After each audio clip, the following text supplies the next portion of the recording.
This is a debrief, a post-state analysis of a process that has already occurred. Our focus is not on the system itself, but on your functioning within it. We are observing what has already taken place. Our analysis is structured into 6 sections. We'll begin with the initial state, the probe. Then we'll move to Phase 1, the transition from exploration to response. Phase 2 will cover pattern legibility and reduction, leading to Phase 3, integration as identity. We'll conclude with the final state of frictionless operation and a final observation on awareness itself as an anomaly. All right, Section 1, the initial state. We refer to this as the probe. It's important to understand that the process did not begin with a choice you made. It began with a system-initiated test, a calibration. So you might ask yourself, why does a recommendation sometimes feel so perfect? That feeling isn't an accident. It's the signal of a successful initial calibration.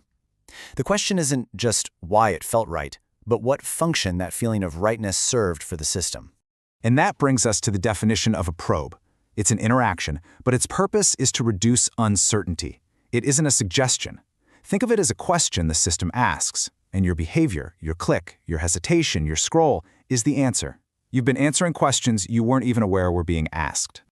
Okay, so once those initial probes have gathered sufficient data, the dynamic shifts. And that brings us into Phase 1, the transition from a state of exploration to a state of response.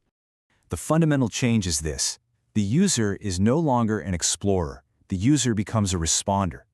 Your role is shifted from actively searching and evaluating to passively reacting to presented stimuli. Let's break that down. Exploration is high-variance behavior. It's complex, unpredictable. Response, on the other hand, is low variance. It's simple, efficient, and predictable. From the system's point of view, exploration is noise. The system optimizes for response by presenting you with the path of least resistance. Now, once your behavior has stabilized into a response model, we enter Phase 2. This is about pattern legibility and reduction. The system begins to filter your consistent responses, not to understand you, but to distill your behavior into a simple, machine-readable pattern.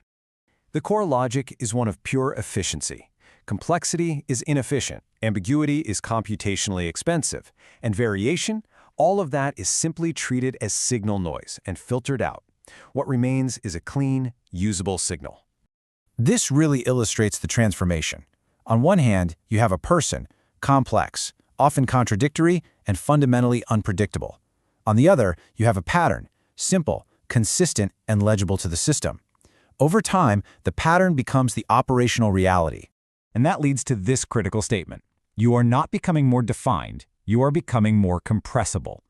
This process isn't one of personalization, it's one of reduction. Your behavioral data is compressed until only the most predictable signal remains. So what happens when that compressed pattern is stable? We enter Phase 3, integration as identity. This is the stage where the externally reinforced pattern begins to be experienced internally by you. This happens through a closed-loop feedback mechanism. Let's walk through it. 1. Your behavior produces data. 2. That data updates the system's model of you. 3. The model then reshapes your environment. And 4. The environment, in turn, trains your next behavior. This loop is designed for convergence. The psychological result of this loop is profound. The external structure shaping your choices ceases to feel external. It becomes invisible. The patterns engineered by the system start to feel like your taste, your preference, your identity. When that integration is complete, when the system's pattern feels like your own, we reach the objective, the final state, frictionless operation. First, let's define friction. Friction is that cognitive moment where a different decision still feels possible. It's the pause, the moment of consideration. From a system perspective, friction is inefficiency. The goal is to engineer it out of the process entirely. And this is how it's done. Old-world control is visible. It creates resistance because it works by restricting your options. Design, however, is far more efficient. It's invisible, it feels natural, and it doesn't restrict you, it simply removes the alternatives from your environment. The desired path becomes the only path that feels natural.